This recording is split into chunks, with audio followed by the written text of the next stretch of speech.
10 ഡീക്കന്മാർക്ക് തിരുപ്പട്ടം നൽകി ലിയോ 14 മാർപ്പാപ്പ. വത്തിക്കാനിലെ saint Peter's ബസിലിക്കയിലാണ് കഴിഞ്ഞ ദിവസം ലിയോ 14 പാപ്പ 10 ഡീക്കന്മാർക്ക് തിരുപ്പട്ടം നൽകിയത്. തിരുപ്പട്ടം സ്വീകരിച്ച 10 പേരും റോം രൂപതയിൽ നിന്നുള്ളവരാണ്. വൈദികർ ദൈവാനുഗ്രഹത്തിന്റെ വഴികളായിരിക്കണമെന്നും ഒരിക്കലും വിശ്വാസികൾക്ക് തടസ്സമായി ഒന്നായി മാറരുതെന്നും ലിയോ പാപ്പ വൈദികരോട് പറഞ്ഞു. സഭയുടെ വാതിലുകൾ എല്ലാവർക്കുമായി എപ്പോഴും തുറന്നിടണമെന്ന് മാർപ്പാപ്പ സന്ദേശത്തിൽ വ്യക്തമാക്കി. സഭയുടെ മിഷൻ എന്നത് ഒരു തുറന്ന വാതിലായിരിക്കണം. പള്ളിയിലോ ഏതെങ്കിലും സംഘടനയിലോ മാത്രം ഒതുങ്ങി നിൽക്കുന്നതല്ല യഥാർത്ഥ ക്രൈസ്തവ ജീവിതമെന്നും ലോകത്തിലേക്കും സംസ്കാരത്തിലേക്കും ഇറങ്ങിച്ചെന്ന് മനുഷ്യരെ സേവിക്കാനാണ് വൈദികർ ശ്രമിക്കേണ്ടതെന്നും അദ്ദേഹം കൂട്ടിച്ചേർത്തു. വൈദികരുടെ ബ്രഹ്മചര്യത്തെ ദമ്പതികൾ തമ്മിലുള്ള സ്നേഹത്തോടാണ് മാർപ്പാപ്പ ഉപമിച്ചത്.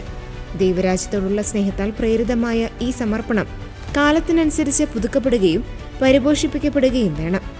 ക്രിസ്തുവുമായുള്ള ആഴമായ ബന്ധമാണ് ഒരു വൈദികനെ നല്ല മനുഷ്യസ്നേഹിയാക്കി മാറ്റുന്നതെന്നും അദ്ദേഹം ചൂണ്ടിക്കാട്ടി. ഇന്നത്തെ ലോകത്ത് ഭയവും അരക്ഷിതാവസ്ഥയും വർദ്ധിച്ചു വരികയാണെന്നും മാർപ്പാപ്പ പറഞ്ഞു. ഈ സാഹചര്യത്തിൽ വൈദികർ സമാധാനത്തിന്റെ നിർമ്മാതാക്കളാകണം. വിഘടിച്ചു നിൽക്കുന്നവരെ ഒന്നിപ്പിക്കാനും ശത്രുക്കളെ അടുപ്പിക്കാനും വിശുദ്ധ കുർബാനയും കുമ്പസാരവും വഴിയൊരുക്കണമെന്നും അദ്ദേഹം വൈദികരോട് ആവശ്യപ്പെട്ടു. റോം രൂപതയ്ക്കായി 9 പേരെയും ഇന്ത്യയിലെ മ്യാവു രൂപതയ്ക്കായി ഒരു മെക്സിക്കൻ സ്വദേശിയെയും ഉൾപ്പെടെ 10 പേർക്കാണ് മാർപ്പാപ്പ തിരുപ്പട്ടം നൽകിയത്.